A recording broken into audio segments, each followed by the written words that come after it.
What are you doing here? What? You want a pepper update? Well, it's funny you mention that, because today I'll be taking care of peppers on indoor hydroponics. Guys, welcome back inside my grow room. Today is December 21st, 2014, and today I'm going to do a little bit of pepper maintenance. And what I'm going to do is I'm going to do some watering, I'm going to add a supplement to it, and I also might be flipping the lights, and of course we'll take a look and see the progress of it since transplant. They're coming along quite nicely. First, before I get to the watering, let's take a peek at what I'm going to be adding to the pepper bags. Alright guys, do you guys know what this is? Take a guess. Okay, you're wrong. It's not a bowl of blow. It's not the 1980s. No one does that stuff anymore, and neither should you. What this is pulverized eggshells. And guys, I've been saving up my eggshells, and I rinse them off in the sink, obviously, very gently, and then I zap them in the microwave for about 4 to 5 minutes. And so what that'll do is that'll sterilize these things, and if there's any like salmonella or anything like that left over as a residue, that'll be zapped off and gone and killed. And now what I do is I run these through a food processor, and I get it down to a fine powder.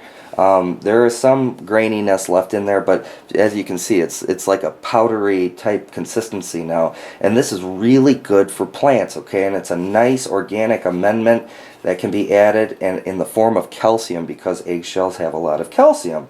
So I think this would be a better application suited for the outdoor garden, because we have a lot more bacteria in the soil to break this stuff down, make it more plant available.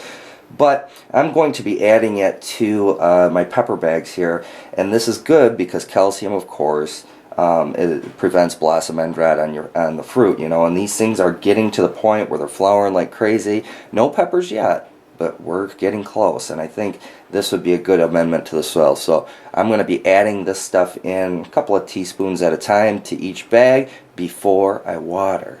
Now let's do that. Okay guys, I think one of the major things that people do wrong with bell peppers and peppers in general is they overwater these things. Guys, peppers are very susceptible to root rot, and they don't like excessive moisture. And what I do for watering is I let the top few inches at least dry out really good. When it starts to get this brown color back to it, you know it's not saturated with water, and there's been good drainage and whatnot. So I think it's important to point that out. And so water is better, less is more when it comes to water, I guess is what I'm trying to say. So next we want to add a little bit of these crushed up eggshells.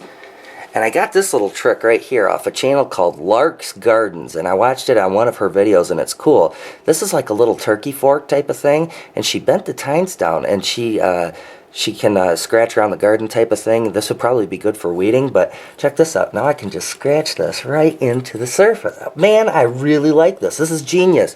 Lark's Gardens, thanks for the idea. This is fantastic.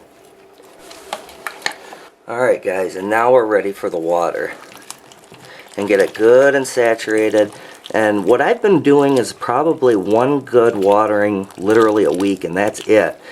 These things just don't take up a lot.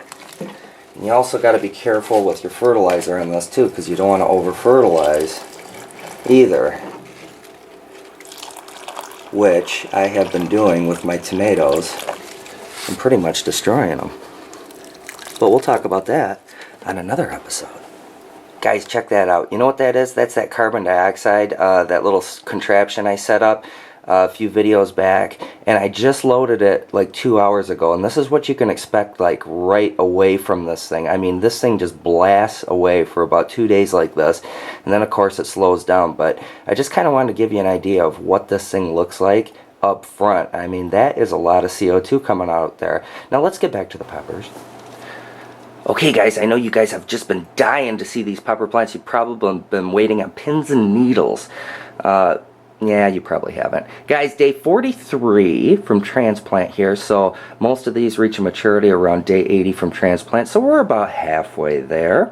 And what do I got going on here? I will give you a little finger action and kind of point out which variety is which. Remember, again, we have 3 varieties but 4 plants.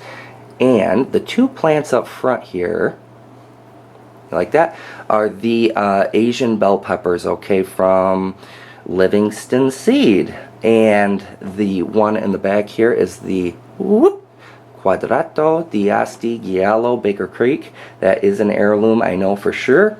And then of course this one right here is from Burpee, and that is the Cardinal Hybrid. And of course, out of the four plants, the Cardinal Hybrid looks the best.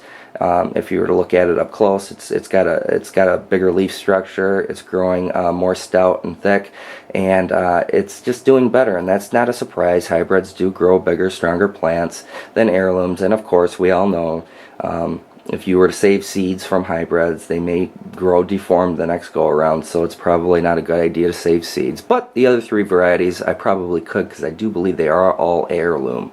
So what have I been doing to this point? Well, in terms of feeding, it's been real light. I've given them 2 feeds in 43 days, okay? The first feed was a half strength veg formula from Fox Farm. And about a week and a half ago, I kicked them over to Bloom, okay? Because I know in my experience that peppers do not like lots of nitrogen. In fact, the leaves start to curl up and get funky, you know, and just based on the looks of these plants, they are a deep, deep dark green, and they don't need any more nitrogen. So I flipped them to a Bloom from Botanicare, and I gave them a half strength feeding of that, and these babies have been blooming. Now, of course, the first blooms that were on the plant all fell off, and that's normal. The plant just wasn't ready to start producing bell peppers. So I don't freak out, I just let it keep going, and now the second set of blooms are coming on, and I should be expecting a pepper or two to form from there. How am I doing the pollination? The old toothbrush trick right here, you know, you get it behind the flower and just kind of tap, tap, tap, and you'll watch the pollen drop, and all of a sudden you have a pollinated pepper. And if the plant is ready to produce a pepper, it will. Now let's take a close-up. I think I got one forming. Okay guys, you see what we got going on in there? You see that? This one's probably going to turn into a pepper. In fact, it's starting to form out nice right now, and it's coming in. So after the pollination takes place, when you start to see a little tiny pepper forming here, that's going to be a pepper. And so that'll probably be my first one kicking on. We'll see if it hangs in there, and I don't know, in about a month or so I might have a pepper. Actually, I'm going to get a whole bunch of peppers, let's not lie. Guys, it's at this point in the grow where I typically will start to change out the lighting. Now, you can keep growing with a metal halide and get plenty good results, okay? But I think I want to add a different lighting spectrum in here. Remember, I've got 2 HID lights going on in here. And what's cool about that is I can flip one to a high pressure sodium and give off that red lighting spectrum. And of course, it'll bounce across the room and every plant will get a little bit of it. And I can also leave one over here for the metal halide, which will give that blue hue. Now remember, we want the high pressure sodium to stimulate a later part of the summer, and hopefully it'll stimulate these plants into blooming and producing more, and I like that. But before I change the lights out, I think it would be a good time to spray these babies down. Now what do I do? It's been about 3 weeks since I've sprayed these, and I've shown this on another video, but this is 1 teaspoon of Epsom salt and 3 drops of soap in here, and I'm going to spray it down real good underside of the leaves and on top, but primarily on the underside of the leaves.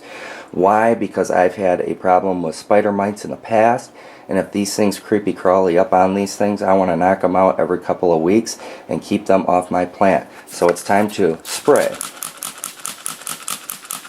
And because I'm going to be turning the lights off to change the bulb out, you want to do this when the lights are off, so it won't cause the plant any harm. It doesn't, in other words, this won't sit on there and burn the plant, okay? So I like to do this and then flip the lights out and let them dry naturally without the lights, okay? That way it can absorb the Epsom salts, kill the spider mites, and then I can flip the lights back on a little bit later. Okay, they've all been sprayed down. Now they're going to rest for a little while, and then I'm going to come back and I'm going to change the light from metal halide to high pressure sodium. Shh. Guys, I'm about to go in there and change this bulb, and I think it's important to point out, when changing a high intensity bulb, okay, use a clean towel, use gloves, use something, man. Don't put your greasy mitts on top of the bulb. That residue of disgustingness could possibly lead to a rupture in the bulb. So keep the bulb clean, use a towel, use some gloves, use something, just don't touch it. Now let's go change it. Okay guys, I've got the bulb changed out and we now have a different lighting spectrum bouncing upon the walls of this grow room. It's almost like a golden shower of red rays. Guys, that's today's episode. Thanks for checking out the plants with me, watching what I'm doing, monkeying around in here. And by all means, leave me a comment, like, subscribe. It's always good to hear from you guys. And by the way, I'd like to wish you guys all a Merry Christmas and a Happy Holiday. Take care, guys. Bye.